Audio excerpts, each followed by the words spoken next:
तो आज हम लोग समझेंगे समाजशास्त्र लेसन 2। इसमें एक क्या है, परिस्थिति। क्या है? परिस्थिति। परिस्थिति क्या है वो समझेंगे। तब जो है हम समाज में रहते हैं, और जब हम समाज में रहते हैं तो हमारा कोई ना कोई पद अवश्य होता है ना। ये पद प्रत्येक स्थिति में बदल भी जाते हैं।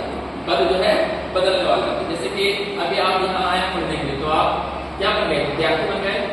घर जाएंगे तो क्या किसी के बेटा या बेटी बन जाएंगे, या किसी के बहन बन जाएंगे। ये पद क्या हो रहा है? बदल रहा है। हम अगर कहाँ बाजार जाते हैं तो ग्राहक बन जाते हैं कि नहीं जी। तो उस स्थिति में पद भी बदलते रहते हैं ना। जब हम विद्यालय में आते हैं तो विद्यार्थी बन जाते हैं, बाजार में जाते हैं तो ग्राहक बन जाते हैं, घर जाते हैं तो बेटा बेटी बन जाते हैं। अब ये जिस पर हमको फोकस करना है, समझना है, लिप्टन ने परिस्थिति का परिभाषा क्या दिया। लिप्टन ने परिस्थिति का परिभाषा क्या दिया? तो लिप्टन ने कहा किसी सामाजिक व्यवस्था विशेष में, किसी सामाजिक व्यवस्था विशेष में, किसी समय विशेष में एक व्यक्ति को जो स्थान प्राप्त होता है, एक व्यक्ति को जो स्थान या पद प्राप्त होता है, वही व्यक्ति की परिस्थिति होती है। वही व्यक्ति की क्या होती है? परिस्थिति होती है। वही व्यक्ति की परिस्थिति होती है। इसी को हम क्या कहते हैं? परिस्थिति का।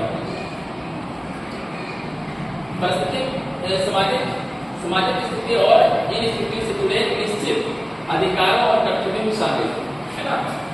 क्या होता है? परिस्थिति में सामाजिक स्थिति और इन स्थितियों से जुड़े निश्चित अधिकारों और कर्तव्य भी शामिल है। यानी जब कोई पद में होते हैं तो हमारा कोई कर्तव्य भी होता है, तो हमारा अधिकार भी होता है ना। अब परिस्थिति के प्रकार जो लिप्टन ने बताया, परिस्थिति के 2 प्रकार बताया। लिप्टन ने परिस्थिति के कितने प्रकार बताया? 2 प्रकार। एक प्रदत्त परिस्थिति और एक अर्जित परिस्थिति। अब प्रदत्त परिस्थिति क्या है? इसमें वह परिस्थिति जो जन्म से ही निश्चित होती है। प्रदत्त परिस्थिति क्या होती है? जन्म से ही निश्चित होती है, और उसे प्राप्त करने के लिए कोई प्रयास नहीं करना पड़ता है, और वो स्थिति को प्राप्त करने के लिए हमें प्रयास नहीं करना पड़ता है। उसे प्रदत्त परिस्थिति कहते हैं।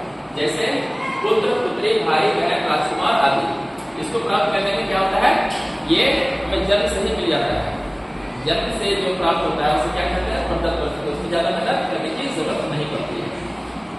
और जो है अर्जित परिस्थिति, उसके लिए अर्जन करना पड़ता है, मेहनत करना पड़ता है, तब प्राप्त होता है। जैसे हम एक शिक्षक है, उसको मेहनत करके हासिल करना पड़ा, प्राप्त करना पड़ा। कोई इंजीनियर है तो मेहनत करके बनना पड़ा, कोई डॉक्टर है मेहनत करके बनना पड़ा। तो वैसे क्या कहेंगे? अर्जित परिस्थिति कहेंगे।